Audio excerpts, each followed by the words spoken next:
বাপের পরিত্যক্ত জিনিসের মালিক কে? সন্তান। তুমি একটা জিনিস চিন্তা করে দেখো তো, যদি তুমি মুসলমান না হয়ে মরতে পারো, তুমি মরো, তুমি কি জান্নাত পাবা? আর যদি তুমি মুসলমান হয়ে মরো, জান্নাত আছে। মুসলমান হয়ে মরলে জান্নাত কি?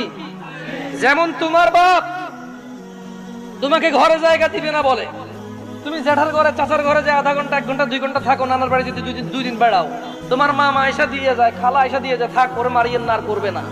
জায়গা শেষ পর্যন্ত কোথায় হয়? ঘরে হয়। ওকে, তোমার মা বলছে তুই আজকে ঘরে, তোর খবর আছে। তোমার বয়স তখন মাত্র 11 বছর বা 12 বছর। তুমি এখন এত শিয়ানা হও নাই, এত শক্তিশালী হও নাই যে মাকে ধমক দাও। মাত্র তোমার বয়স 11-12 বছর। কোন একটা অন্যায় করেছো, তোমার মা বলছে তুই আজকে ঘরে আয়। তুমি কি করছো? এসার পর হয়ে গেছে, দোকানের সামনে ঘোরাঘুরি করতেছো। তোমার চাচা বলতেছে কি রে, 8টা বাজার তুই আজকে এখনো ঘরে যাস নাই?